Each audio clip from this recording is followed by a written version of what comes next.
বন্ধুরা আবারও চলে আসলাম আরও একটা নতুন ভিডিও নিয়ে। দুধ আলুর দমের রেসিপি, সম্পূর্ণ নিরামিষ রেসিপি। ভিডিওটা দেখতে থাকুন। পেঁয়াজ রসুন ছাড়াও যে আলুর দম এতটা ভালো হয় সেটাই আপনাদেরকে আমি আজকে দেখাবো। তাহলে চলুন শুরু করি। সবার প্রথম আলুগুলোকে সেদ্ধ করে নেব। এখানে আমি 4টে আলু 2 টুকরো করে নিয়েছি। আলুগুলো কুকারে দিয়ে দিলাম। তারপর দিলাম পরিমাণ মতো জল, আর এরই সাথে দিয়ে দিলাম লবণ ও হলুদ। কুকারের ডালা বন্ধ করে 4টে সিটি হওয়ার জন্য বসিয়ে দিলাম। ওদিকে আমি গ্যাস অন করে আর একটা পাত্রে দুধ নিয়ে নিয়েছি। দুধটাকে হালকা গরম করে নেব। দেখুন হয়ে গিয়েছে। এবার অন্য একটা পাত্রে নিয়ে নিলাম। এই দুধটা থেকে আমি একটু ছানা কাটিয়ে নেব। বন্ধুরা, আমি সম্পূর্ণ আলাদাভাবে করছি রান্নাটা, না দেখলে বুঝতে পারবেন না। আর এই ছানা কাটানোর জন্য নিয়ে নিলাম ভিনিগার। এইবার এই হালকা গরম দুধে দিয়ে দিলাম সামান্য একটু ভিনিগার। আপনাদের কাছে যদি লেবুর রস থাকে সেটাও দিতে পারেন। এদিকে আমার কুকারে সিটি পড়ছে, আর ভিনিগারটা দেওয়ার পর ঠিক এইভাবে একটু নাড়িয়ে নেব। তারপর এটাকে 2 মিনিট রেখে দেব। দেখুন ওপরে কীরকম জল এসে গিয়েছে আর নিচে ছানাটা পড়ে গিয়েছে। এইবার উপরের জলটাকে আমি ফেলে দেব, আর এই ছানাটাকে আলাদা রেখে দেব। আর এদিকে আমার আলুটাও সেদ্ধ হয়ে গিয়েছে। দেখে নেব, দেখুন আলুটা কেমন সেদ্ধ হয়ে গিয়েছে। এইবার একে একে আলুগুলোকে তুলে নেব। খুব সাবধানের সঙ্গে তুলব, না হলে আলুগুলো ভেঙে যেতে পারে। এইবার এগুলোকে সাইডে রেখে দেব। আবারও গ্যাস অন করে কড়া বসিয়ে দিলাম। কড়াতে দিলাম সাদা তেল, আর দিয়ে দিলাম সরিষার তেল। আপনারা যে কোনো একরকম তেল দিয়েই রান্নাটা করতে পারেন। এইবার তেলটাকে খুব ভালো করে গরম করে নেব। ওদিকে তেলটা গরম হচ্ছে, আর এদিকে আমি পেস্ট বানিয়ে নেব। আর তার জন্যে যে ছানাটা আমি রেখেছিলাম সেটা নিয়ে নিলাম। সাথে দিলাম কয়েকটা কাজু, আর দিয়ে দিলাম 1 চামচের মতো পোস্ত, আর এরই সাথে দিয়ে দিলাম বাড়িতে থাকা নর্মাল যে চীনাবাদাম সেটা 1 চামচ। এইবার এর একটা স্মুথ পেস্ট আমি বানিয়ে নেব। পেস্ট আমার রেডি হয়ে গিয়েছে। এবার এটাকে সাইডে রেখে দেব। আর তেলটাও গরম হয়ে এসেছে। এইবার সেদ্ধ করে রাখা আলুগুলোকে ভাজা করে নেব। বন্ধুরা, আপনাদের কাছে অনুরোধ রইল, যদি ইউটিউব থেকে দেখেন চ্যানেলটাকে সাবস্ক্রাইব করে নেবেন, আর যদি ফেসবুক থেকে দেখেন অবশ্যই আমাকে ফলো করে নেবেন।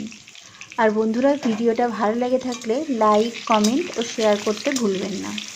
আলুগুলো খুব সাবধানের সঙ্গে ভাজা করবেন, যাতে করে ছিটিয়ে গায়ে না আসে। বেশ গোল্ডেন ব্রাউন করে ভাজা করে নেব। দেখুন হয়ে এসেছে আমার গোল্ডেন ব্রাউন কালার। এইবার তুলে নেব, সাইডে রেখে দেব। এইবার এই একই তেলের মধ্যে দিয়ে দিলাম ফোড়ন। ফোড়নে দিলাম 1 চা চামচ গোটা জিরে। তারপর দিলাম 2টো কুচি করে কেটে রাখা কাঁচা লঙ্কা। বেশ 2 মিনিট এইভাবে হতে দেওয়ার পর দিয়ে দিলাম আদা বাটা। এখানে আমি 2 চামচ আদা ইউজ করেছি। আর এই আদাটা দেওয়ার পর ওই পাত্রটা ধুয়েই দিয়ে দিলাম আরও একটু জল। এতে করে মশলাটা পুড়বে না, আর ছিটিয়ে আপনার গায়েও লাগবে না। তারপর দিলাম 1 চা চামচ হলুদ গুঁড়ো, আর দিলাম 1 চা চামচ ধনে গুঁড়ো। তারপর দিলাম 1 চা চামচ জিরে গুঁড়ো, আর দিলাম 2 চা চামচ লবণ। লবণটা অবশ্যই স্বাদ বুঝে দেবেন। আর এরই সাথে দিয়ে দিলাম কাশ্মীরের রেড চিলি পাউডার। এটা দিলে খুব সুন্দর একটা কালার আসে। এইবার এই সব মশলাগুলোকে খুব ভালো করে কষিয়ে নেব। বেশ 2 মিনিট এইভাবে কষিয়ে নিলাম। তারপর ছানা ও কাজুর যে পেস্টটা আমি বানিয়েছিলাম সেটা দিয়ে দিলাম। ওই পাত্রটা ধুয়ে দিয়ে দিলাম আরও একটু জল। এইবার খুব ভালো করে 3 মিনিট ধরে কষিয়ে নেব। অবশ্যই মিডিয়াম ফ্লেমে এটাকে কষাবেন। দেখুন খুব ভালো করে কষানো হয়ে গিয়েছে। চারিদিক দিয়ে তেল কীরকম ভেসে উঠেছে। এইবার দিয়ে দিলাম ভেজে রাখা আলু।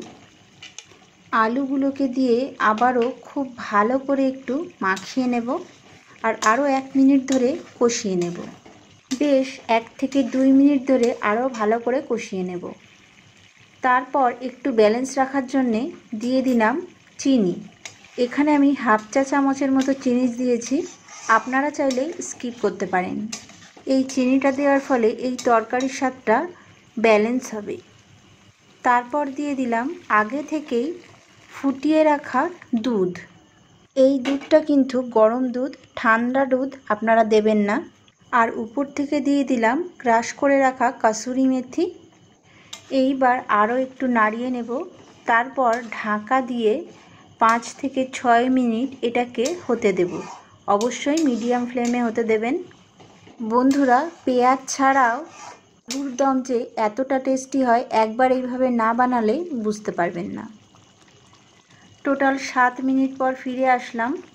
উপর থেকে দিয়ে দেব একটু গরম মশলা, আরও একটু ভালোভাবে নাড়িয়ে নেব। আর দেখুন বন্ধুরা, আমার গ্রেভিটা কতটা গাঢ় হয়েছে।